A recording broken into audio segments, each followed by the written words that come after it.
takes its name from the Arabic word for emptiness, al-Sahara. But the Sahara is really a collection of deserts, and the most remote is the Tenere.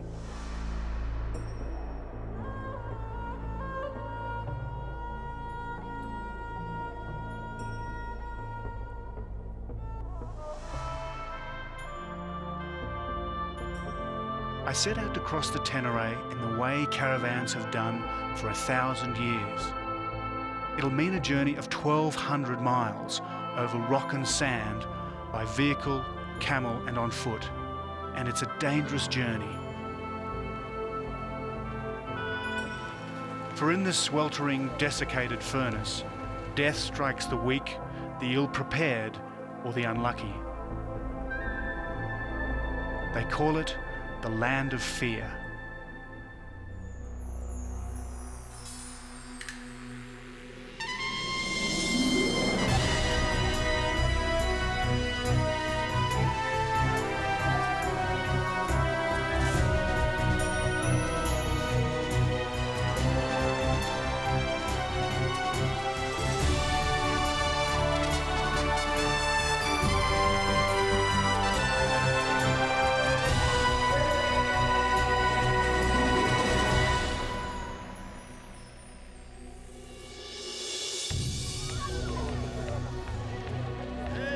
My name is David Adams, and as a photojournalist, I've made a point of going to some of the world's most remote places. My journey starts in the African Republic of Niger, a former French colony where the Tenere meets the Aya Mountains, which is why I'm in the ancient city of Agadez. Agadez is a mud city, and there seems no end to the patterns that clay and straw can achieve. It's also a holy city of Islam, this mosque claiming to have one of the highest mud minarets in all of Africa.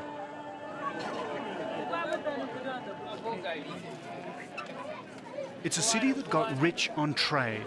Less than 100 years ago, slaves, gold and ivory were sold here in the Agadez markets. Just love the chaos of these markets in Africa. You can get absolutely anything and everything's being bargained and it's all over the place. Sugarcane, onions, grain from Niger, and then there's this stuff, salt. It's actually been the mainstay of this whole area of Africa for probably more than 1,000 years. And it's the great salt caravans that bring it here.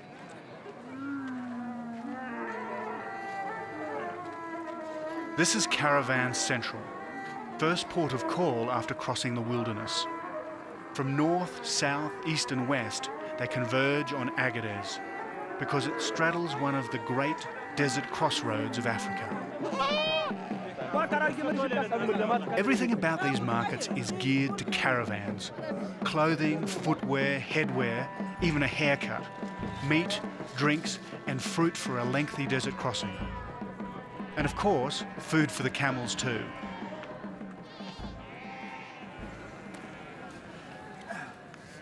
Doesn't look very happy, does he? I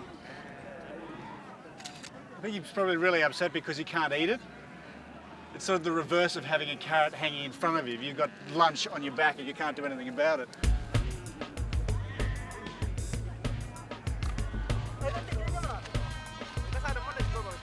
This is truly stepping back in time. Here we are at the dawn of a new millennium, and there are still people wearing swords.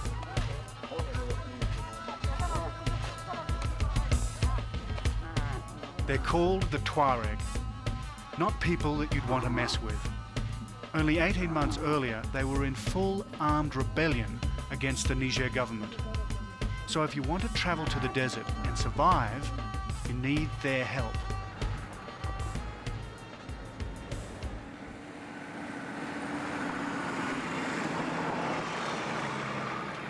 Which is why I've got to go 120 miles to the north.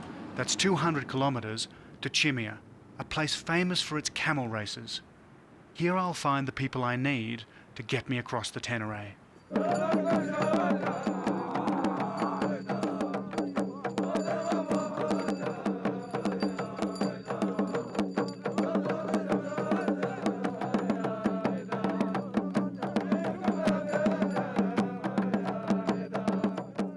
So these are the people I'd come to meet, the legendary warriors of the desert.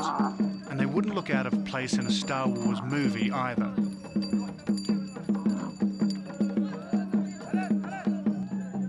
The Tuareg once ran an empire that controlled the central Sahara. No caravan could pass without their say-so.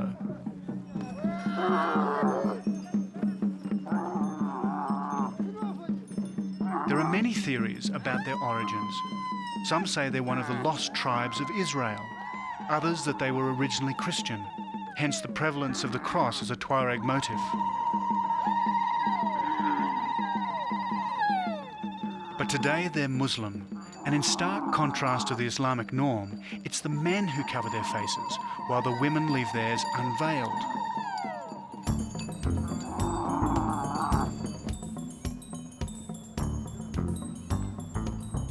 The Tuareg are fiercely competitive, many of them riding up to 4 days just to take part in this race.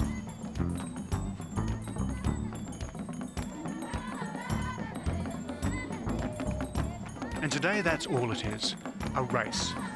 Not long ago, they'd have lined up like this for a warrior's charge. They're off, and there's lots of jostling for the lead, which sometimes leads to accidents.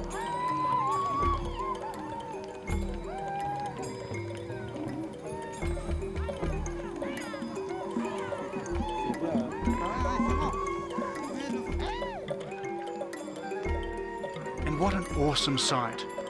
These are descendants of desert pirates who as recently as the 1990s were still raiding caravans with lance and sword.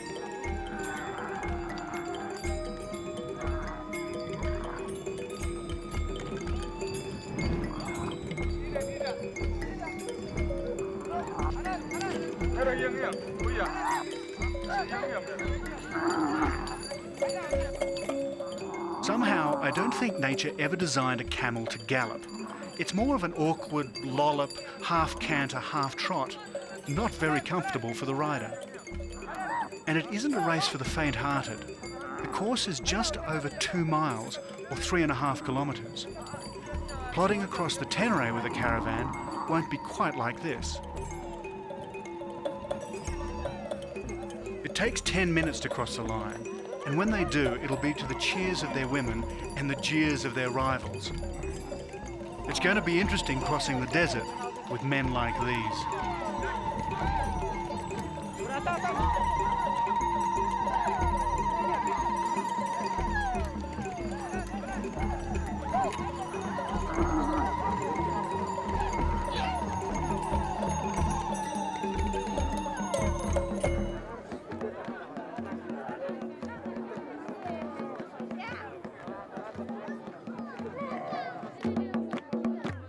There'll be many races today, and in between, the dancing.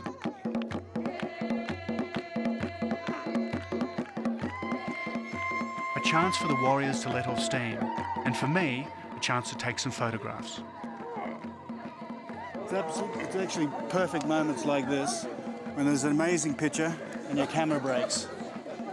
This is my panoramic and it's not working. This will never happen again, so I'll have to go and fix it.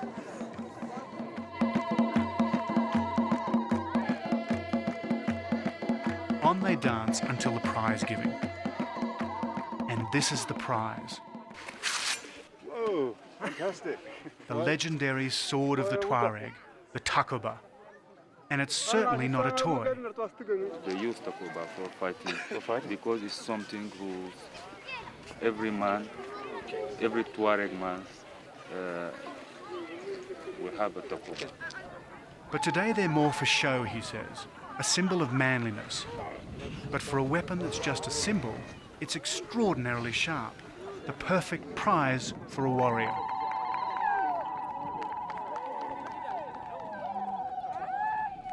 So these races are about more than just rewarding winners. They're about creating legends.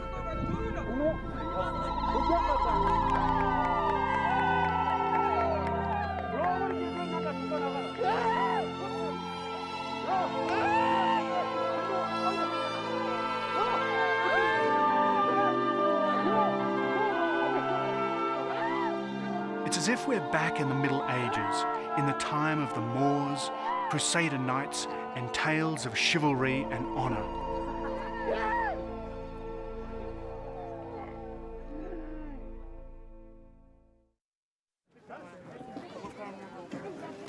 I'm preparing to cross the desert.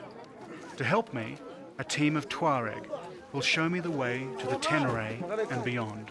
Is there anything else up here? Yeah, lots. Camping equipment, tools, spare wheels and spare parts, diesel fuel, medical supplies, rations for 3 weeks, and of course, plenty of water. Okay. We decided not to take tents.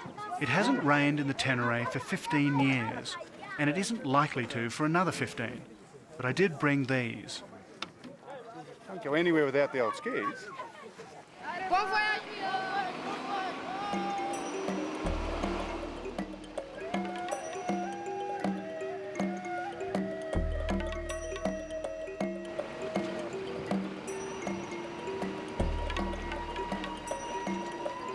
We're heading north into Bandit country.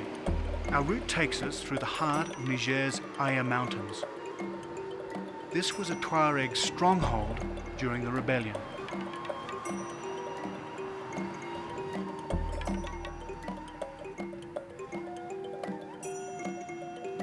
It's desert all right, but just in case you're wondering where the sand dunes and mirages are, well, relatively little of the Sahara is sand dune, and a hell of a lot of it is mountainous.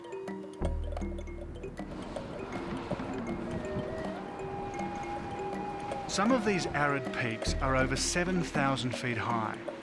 I wanted to explore them. I wanted to go deep into them where no European had ever gone. And to do that, I had to start in the isolated town of Ifuan.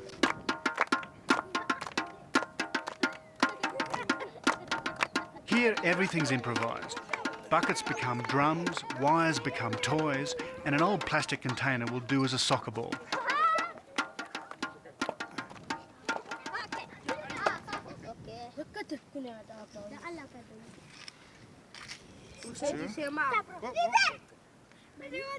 Look out, watch your fingers. Oh, it's good, huh? Oh, I think it's rotten. Ah. I don't know how long this thing's been sitting in the sun. It doesn't taste very good.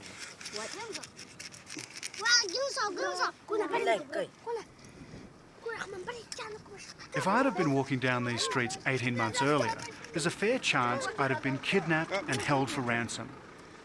This was a Tuareg headquarters during the rebellion. Today all is quiet, and I'm just a figure of curiosity. Word was getting out that there was a stranger in town. Maybe I'd like to ride a camel. If so, wouldn't I like to buy a saddle? Or maybe one of those murderous Tuareg swords. This is a really old one. Looks like these are the old alchemic moon symbols, which you only find on the really old swords. No, not Puma. I don't think these guys take no for an answer in selling anything. But why would I want to buy it when I can get one made to order? These must be some of the world's last swordsmiths to make swords for combat. A blade of the finest cutting steel, which 500 years ago would have come from European cities like Toledo or Padua. Today's takaba is more likely to have been forged out of Toyota bumpers.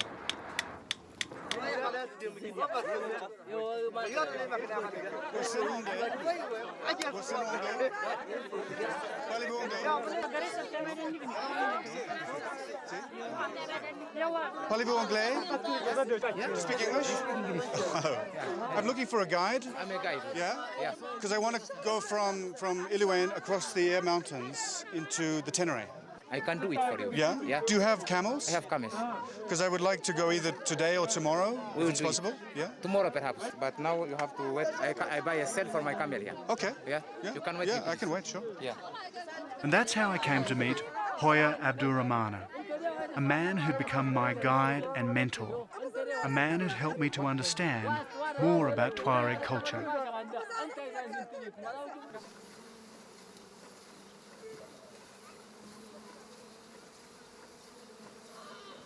Out in the desert, Hoya's family live a nomadic life, moving from camp to camp with their animals in search of feed. So the family has been here for 3 weeks? They need to be near water, but not too near. An old custom forbids Tuaregs to camp nearer than 5 miles from water, lest their children grow up taking it for granted. It's rare that one gets the chance to meet the Tuareg at first hand. And what a greeting. Hello. Bonjour, David. It means how are you, how are your parents, your family, your children, your grandparents, and so on.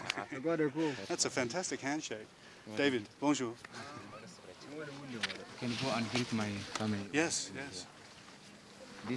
This is my sister. Yeah. Bonjour. The two here are my sisters. Uh-huh.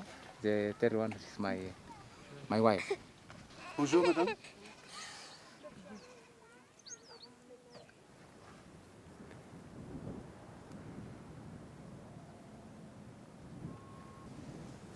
His name was called Abzawi too. Abzo here. Abzaw, yeah. Abzo. Abzaw. And what does it mean? Huh? What does Abzo? They give him this name depend to his color. Ah. Yeah. So Abzo means white? The white. Ah. Abzaw is white, but not very white. Is not very very white. Is near white. Uh-huh. Yeah. Abzo.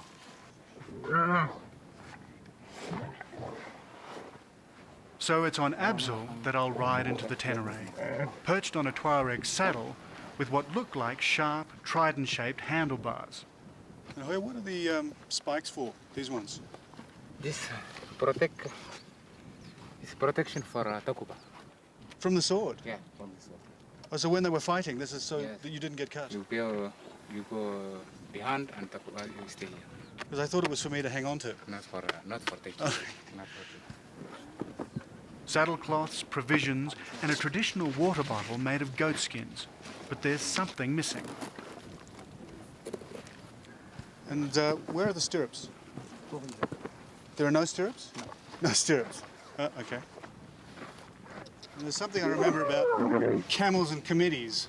And this one looks particularly well designed. It's also got a very good temperament, I think. Now this is the easy way of mounting a camel. If you want to do it the Tuareg way, just grab its chin, climb up on its neck, and spring into the saddle before it bites you. Easy.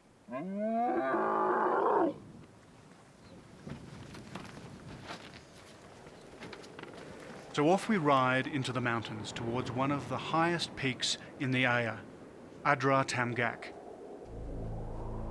As we go, Hoya sings me songs about his Tuareg heroes and their exploits in battle.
We're heading up a dry riverbed through the Tamgak corridor, the start of a major caravan route to the Tenere.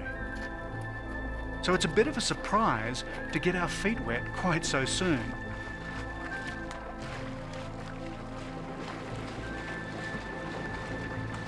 It was the last water we'd see for over a week.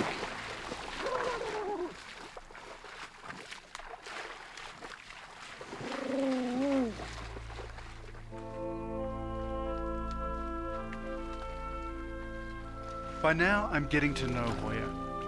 Not long ago, he was a wealthy man who owned over 100 camels. But he got caught up in the Tuareg rebellion against the Niger government. It absolutely ruined him, leaving him with just these 2 camels. In the rebellion, many of his friends were killed.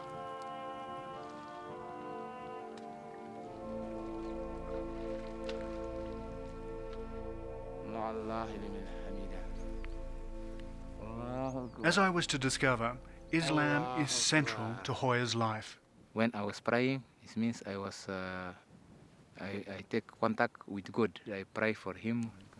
I must do this for him, and I will ask him what I want.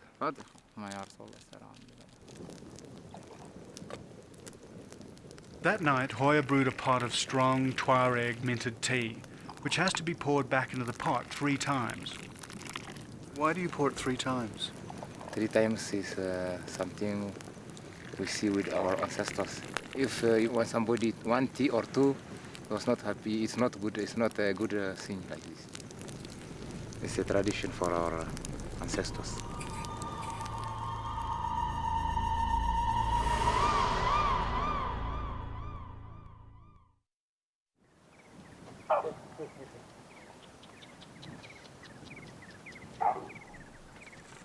Next morning, we've got company. A family of baboons appears from nowhere, in the middle of this Aya mountain wilderness. It's a big one here. I see him before. The chief is sitting on this big stone here. The boss. These are the big black ones? There are red ones too. But Yeah. they didn't stay here. They didn't stay together because they fight against. Right. And that's not a yawn, it's a threat. His way of letting you know that you've come quite close enough.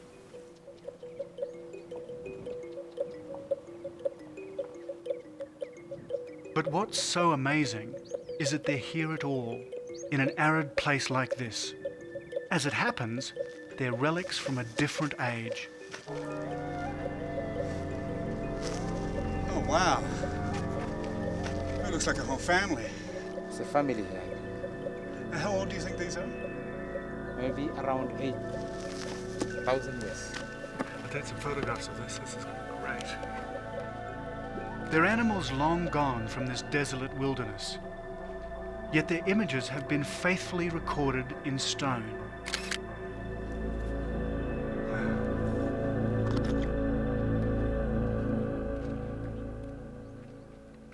It just goes to show the power of climate change. When Tutankhamun sat on the Egyptian throne and King Solomon ruled Israel, this would have been lush savanna land with plenty of game for hunter-gatherers.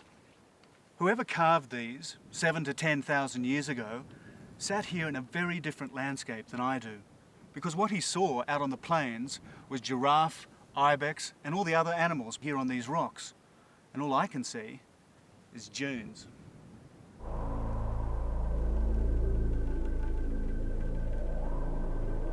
There before me is what I've come all this way to see, the great Tenere Desert, washing like a gigantic ocean of sand across the rocky coastline of the Air Mountains.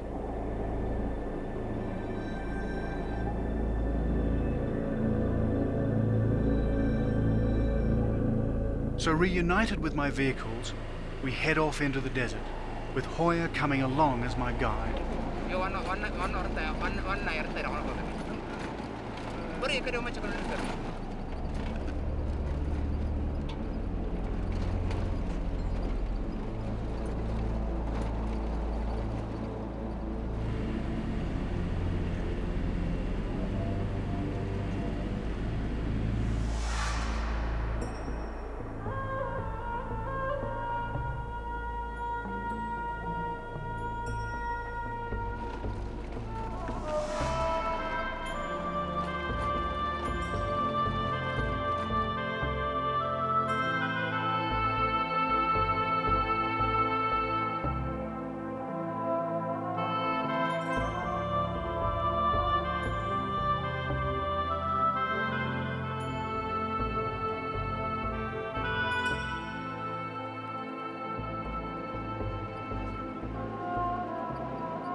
Towards midday in the Tenere, the burning sun heats the sand to over 110 degrees. Not good for driving, even for our Tuareg friends. And they're some of the world's best desert four-wheel drivers.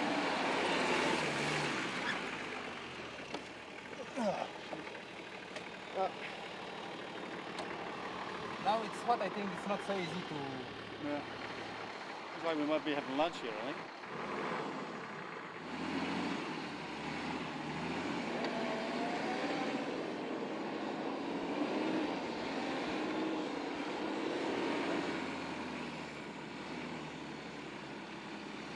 The problem is that the sun is so hot at the moment that all the sand is really, really light, and so they can't get any traction. We may even have to wait till late in the afternoon.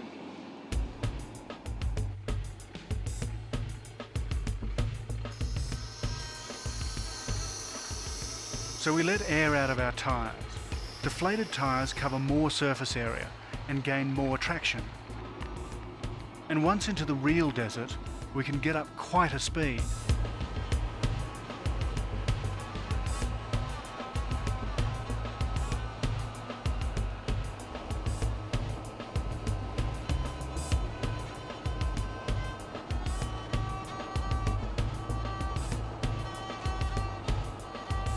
Once into the Tenere, all the desert is a road, where each car makes its own track. The Tuareg always drive in formation, always in sight of one another. Yet you can get lost in a mirage long before you ever reach the horizon. Here the sand is firm and the drive is easy, but where the dunes are soft and steep, that's where their driving skills really kick in. The trick seems to be to run up to the crest, brake at the very last moment, and then let the car gently slide down, and there you go.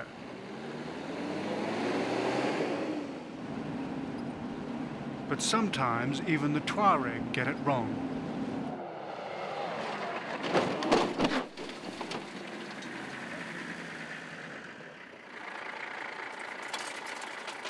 It was our first accident, and we're 400 miles from the nearest service station.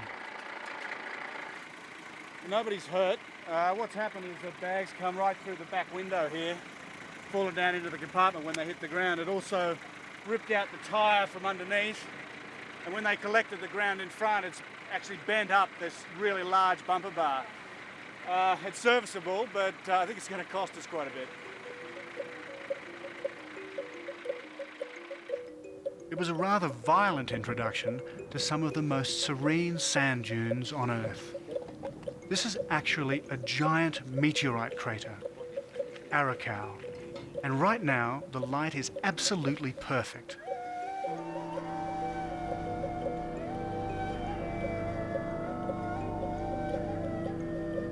I have to say, I've been waiting all my life to come and sit here and watch a sunset like this across these dunes. These are some of the biggest in the world, and for the next couple of hours and early tomorrow morning, the colours and these shapes will just change and change and change. And for this, taking the photos here is absolute heaven for me.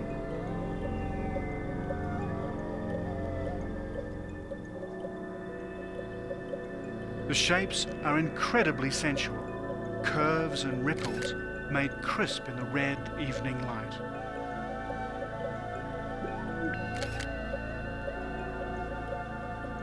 And as the last rays of desert sun slip over the horizon and the sand dunes cease to glow, I revel in this photographer's dream.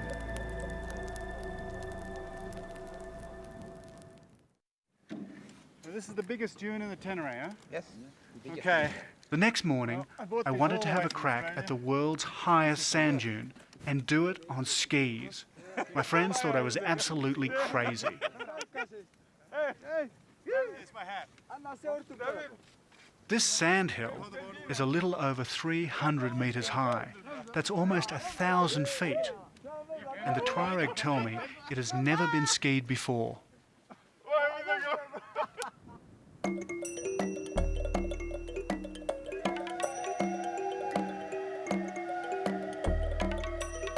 The trouble is, the nearest ski lift is over 2,000 miles away, and it was hot.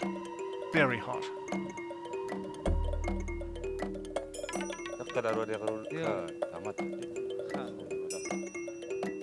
Every step I take here seems to be 2 steps back, and this ridge seems further and further away every time I take the next step. I stupidly didn't bring a hat or a water bottle, which is the cardinal rule here, so I'm just melting.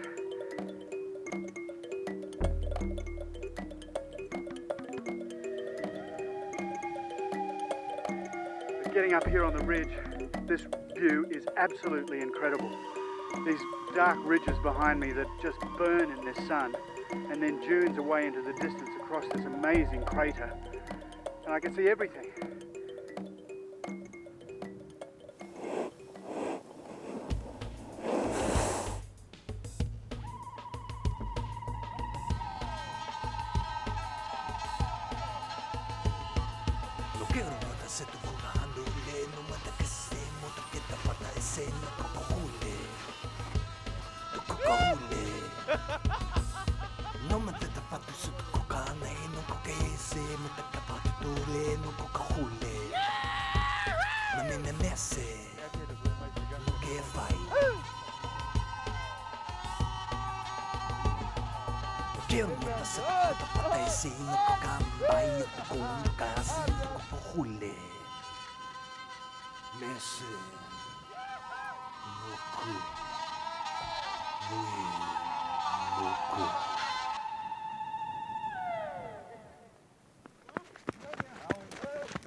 Very good. Fantastic. Very And it's harder than snow, but just having got up there and skied down on it, your legs kind of get really tired because you can't move properly. But I don't know if anybody's done that before, but my hat off to them if they have. Oh, and I'd love some water, please, somebody. See, I've been really stupid not taking it up. Oh.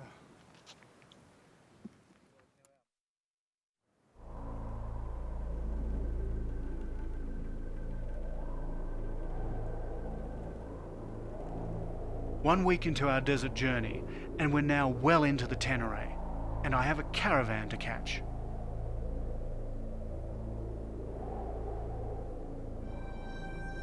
We're heading into the heart of Niger's sand ocean, and the analogy isn't a bad one. Here in the middle of North Africa, it feels as if you're really crossing the sea. The Tenere takes its name from the Tuareg word for nothingness. So we're crossing a nothingness the size of France, in the middle of an emptiness the size of the United States. Is that a camel? Yeah. Yeah. Camel in caravan, sometimes there are camels who died. During the caravan, there are camels who died. This is one of them here. Yeah. Death comes quickly here in the Tenere. Go without water for 8 hours and you start to die. And your body doesn't rot. It's so dry out here, even bacteria struggle to survive. No wonder they call it the land of fear.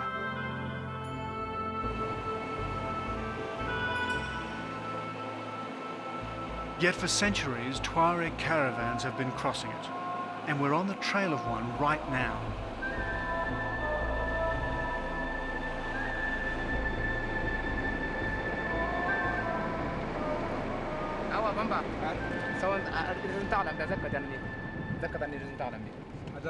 Caravan trucks here. Oh yeah? Caravan trucks here. Do you know how old? How far ahead they are? I don't know exactly. I will go and see what. Oh, great. Yeah. No need for global positioning satellites out here. They use organic navigation. Camel droppings. It looks dry. It's dry. It looks dry. How many days? 3 days, around maybe 3 days. Uh-huh. Yeah. Okay. Yeah. So not so far by the car. Around 100 kilometers, we'll catch them. Great. Yeah. Okay, let's catch them up. Yeah.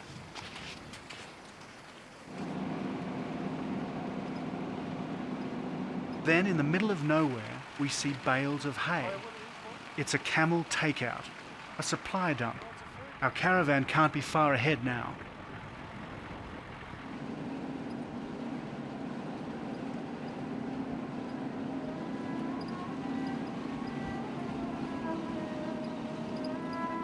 On and on through the nothingness we go, until a strange shimmering line starts to resolve on the horizon.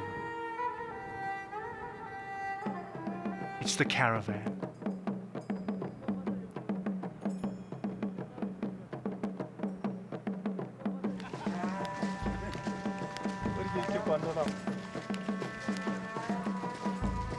Once more, it seems as if time has stood still.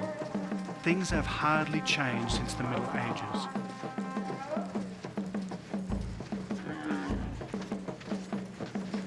With satellites high above, here they are, navigating their way with pinpoint precision through the Tenere, and not a compass in sight.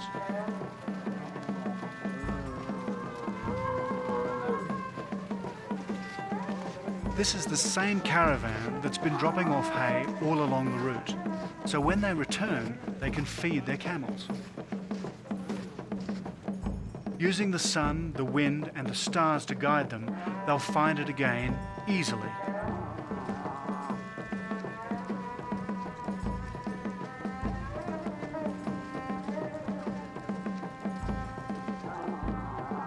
But they have a problem. A boy with a badly infected hand. Luckily, as part of our supplies, we have a medical kit.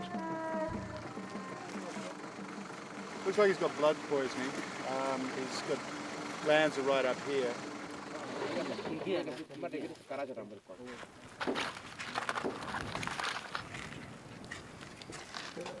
There's not a lot we can do with him, and he probably needs pretty serious attention to it.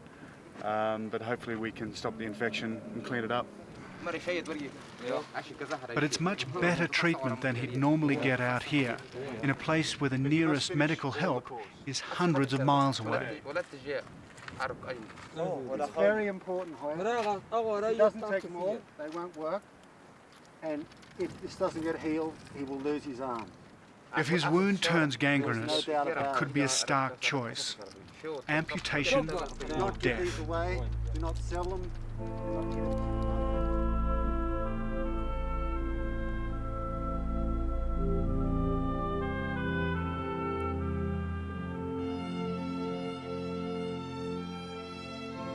All of this brings the dangers of desert travel into sharp focus.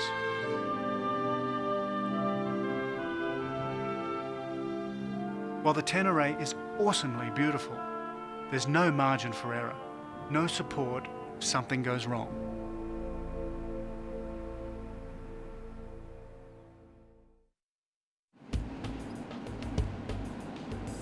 By now we're nearing one of the most isolated outposts in the country of Niger, the town of Bilma.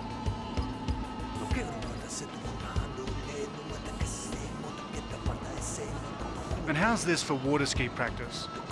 Well, at least there aren't any sharks out here.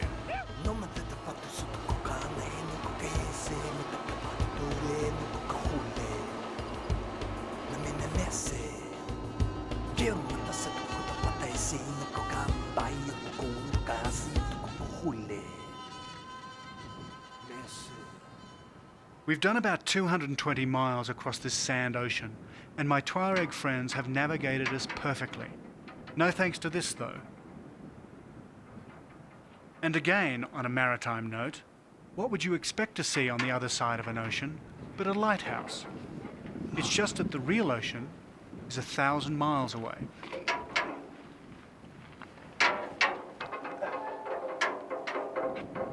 It was part of a whole string of them, built around the Tenere in the 1930s. It's abandoned now, but it had a distinctly colonial purpose.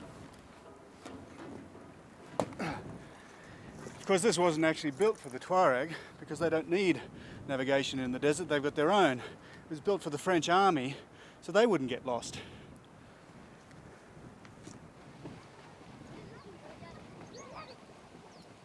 This is the oasis town of Bilma, and here there's plenty of fresh water. It bubbles out of the ground crystal clear, turning the desert into a tropical garden. But it's surprising to discover that most of this fresh water is turned into salt water, deliberately. Because there's so much salt in the ground, water is poured into these pools to leach it out. The burning sun does the rest.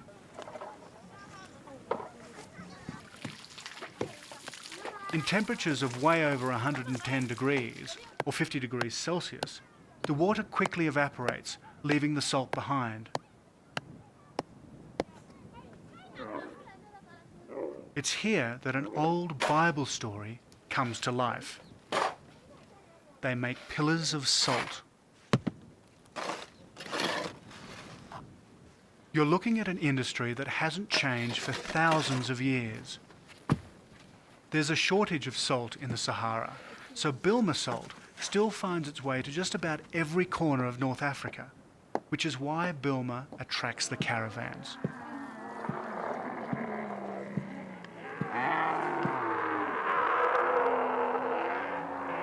Not far from the salt pans, it's a mass of bellowing, fighting, cud-chewing camels, all waiting to start a 2-week journey back across the Tenere. There's a caravan leaving soon. Hoyer and I will be joining it. But first, he needs to buy some salt for his animals back home. Is it good, Hoyer? Now I discover something else about my companion. How can you tell? He's fussy about his salt. So much so that he literally puts it to the litmus test. If it's good salt, it will come orange. If it is not good, it stay like this. Oh, okay. So the color change now. The color is orange. So it's good? Yeah, good. So now. That was the easy part. Now comes the haggling. And we're only talking about a deal worth $6. I never thought buying salt would be so difficult. It harks back to the days when salt was a currency. And out here, it still is. Indeed, the word salary comes from salarium, Latin for salt, the money that was paid to the Roman legions to buy their salt rations.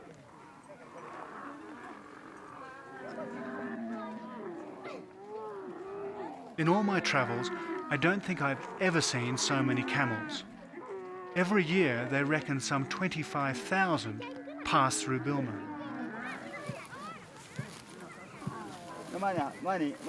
Each of these salt pillars weighs about 65 pounds, or 30 kilos. So with a 6-pillar load on a good strong camel, that's nearly 1/4 of a ton. So it's not surprising there's a great deal of complaining at loading time. But once loaded, they settle down. Our caravan finally gets underway.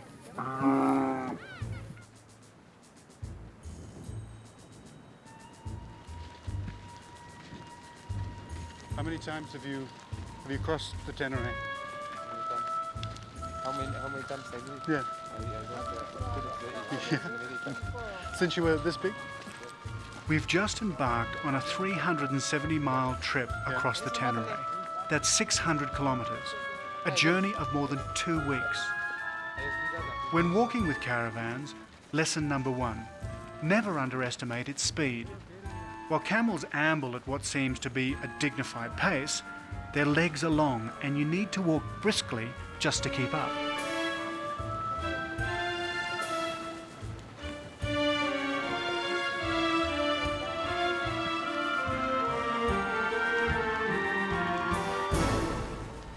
So how many camels have we got?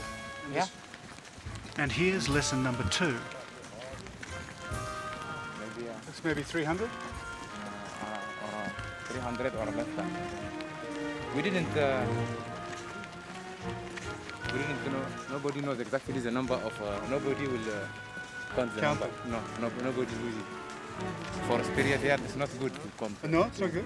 I touched on a Tuareg nerve. If you count your camels, one may die. So it's better to remain ignorant.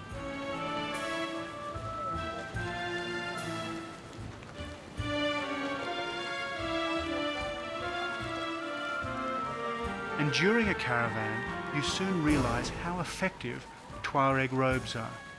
They preserve moisture. So how much water would these men drink every day riding on the caravan? Now we drink 3 times. Just 3 cups of water each day. Well, I was drinking nearly a gallon, or more than 5 litres. There's a Tuareg saying, it's too hot to talk. So they're like a camel. 100 miles down, 275 more to go. That's about 500 kilometres.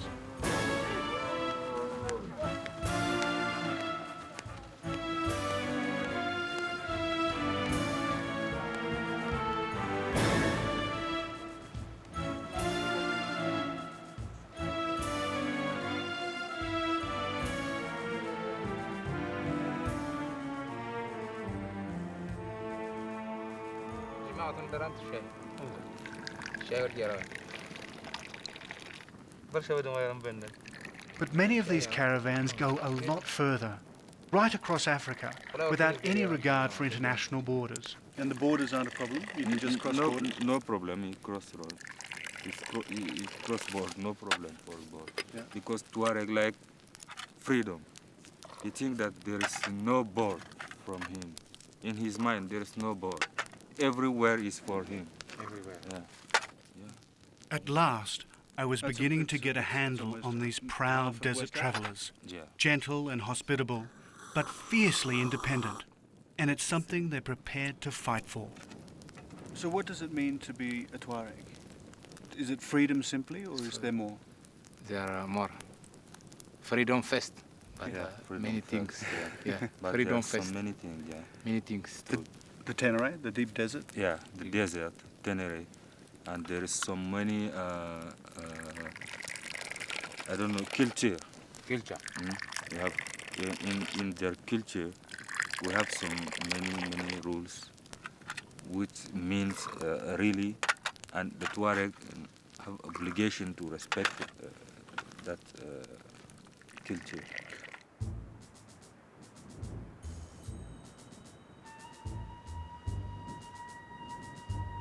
The following morning, as the blue pre-dawn twilight spreads across the Tenere, hundreds of camels are on the move, silently crossing this remarkable desert in both directions.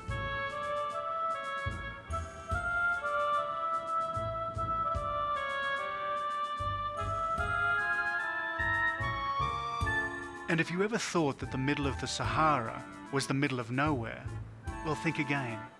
This nowhere is a superhighway. The Tenere is alive with caravans.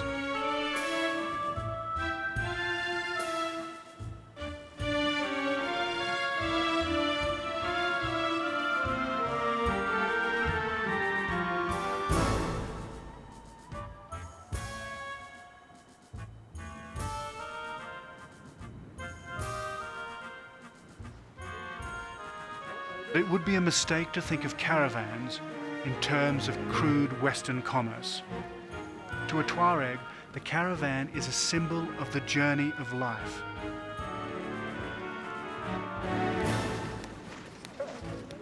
No one here is a complete man until he's crossed the desert with a caravan at least once.